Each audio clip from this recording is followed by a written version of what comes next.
Kawan-kawan yang saya muliakan, saya pernah bertemu dengan seorang pengamal ayat kursi yang mati 2 kali dan hidup 3 kali. Maksudnya beliau pernah hidup panjang sampai usia 92 tahun lalu Allah matikan. Ketika sudah dikafani, tiba-tiba saja beliau bangun dan hidup kembali. Setelah menjalani hidup yang kedua kali selama hampir kurang 3,5 tahun, maka beliau mati kembali. Dan untuk kehidupan yang ketiga kali ini lebih ekstrim lagi. Setelah dikuburkan, beberapa langkah penziarah dari makam beliau pergi, tiba-tiba saja tanah yang tadi telah terkubur bergerak-gerak halus. Dan setelah dibongkar ternyata mayat yang telah dikafani tersebut mengobrak-abrik papan yang menutupi jenazah si mayat. Ternyata beliau hidup kembali. Kawan-kawan yang saya muliakan, di daerah beliau, masyarakatnya mengenal beliau sebagai orang yang gila ayat kursi. Saking gila dan fanatiknya kepada ayat kursi, ketika beliau menjadi imam sholat, pada rakaat pertama setelah membaca surat Al-Fatihah, maka beliau akan membaca ayat kursi. Begitu pula pada rakaat kedua ketika beliau selesai membaca Al-Fatihah, tetap yang dibaca ayat kursi. Andaikan secara umum dibolehkan membaca surat pendek pada rakaat ketiga dan keempat setelah membaca surat Al-Fatihah, maka pasti surat yang beliau baca takkan lain daripada bacaan ayat kursi. Saya pernah menyaksikan karomah, maunah ataupun mukjizat karena saking tekunnya beliau mengamalkan ayat kursi.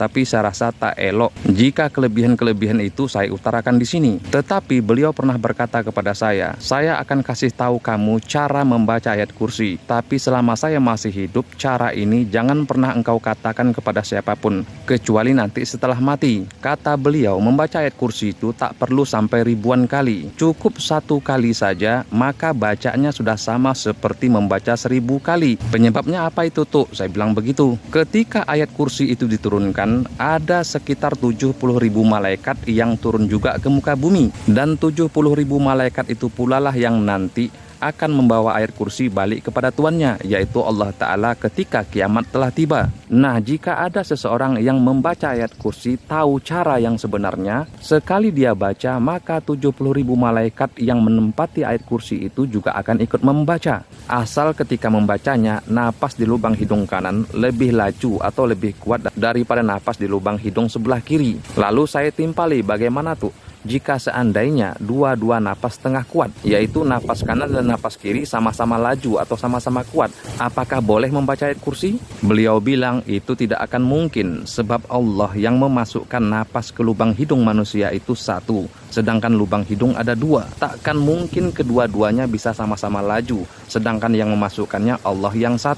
Jadi pasti setiap hari napas itu akan berubah-ubah. Kadang-kadang yang kuat atau laju napas di sebelah lubang kanan, dan beberapa jam setelah itu pula akan berganti atau berubah napas di lubang hidung kiri yang laju atau kuat. Nah, kalau kamu mau tahu cara yang paling rahasia dan ampuh mengamalkan ayat kursi, cukup sekali baca saja. Maka bacaanmu yang sekali itu sama seperti membaca 70.000 kali. Bukan sama pahalanya, tapi benar-benar sama membacanya. Sebab ketika kamu membaca asal tahu caranya, maka 70.000 malaikat yang menempati ayat kursi itu pun ikut membaca. Jadi kunci kontaknya di tubuh manusia. Jika ada satu manusia yang tahu cara membaca ayat kursi, maka 70.000 malaikat itu pun ikut membaca. Artinya sekali kita membaca, ada 70.000 malaikat yang juga ikut membaca. Jadi jika dihitung sekali bacaan kita, maka ayat kursi yang terbaca itu sebanyak 70.000 1 kali. Inilah yang menyebabkan orang-orang yang tahu cara membaca ayat kursi ini, sekali baca saja, maka keampuhan dan mukjizat ayat kursi dapat langsung terasa. Jadi janganlah kamu baca ayat kursi selain ketika napas di lubang kananmu itu laju daripada napas di lubang kiri.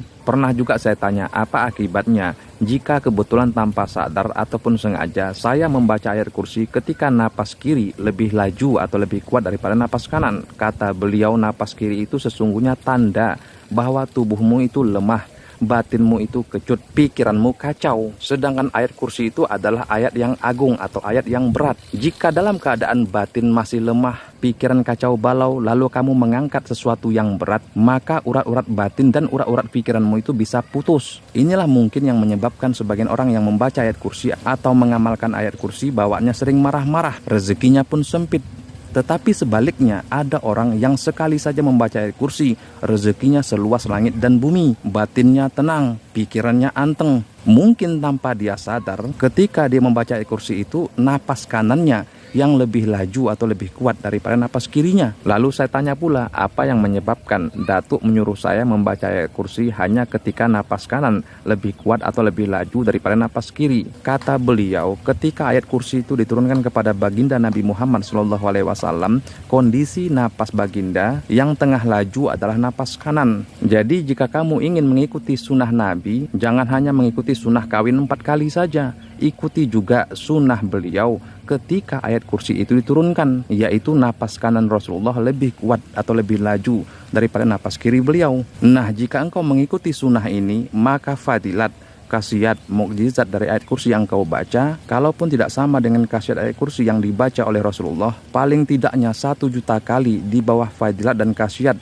ayat kursi yang dibaca Rasulullah, itu jauh lebih kuat, jauh lebih ampuh, jauh lebih tinggi dari fadilat dan khasiat ayat kursi yang dibaca oleh orang zaman sekarang ini. Jadi dengan ini saya izazahkan cara saya membaca ayat kursi selama hidup ini, sehingga Allah memberikan berbagai macam fadilat serta khasiat setiap saya membaca ayat kursi tersebut. Mudah-mudahan bermanfaat kawan-kawan. Wallahu a'lam bishawab. Minta ampun maaf jika tersilap kata, tersilap lidah. Assalamualaikum warahmatullahi wabarakatuh.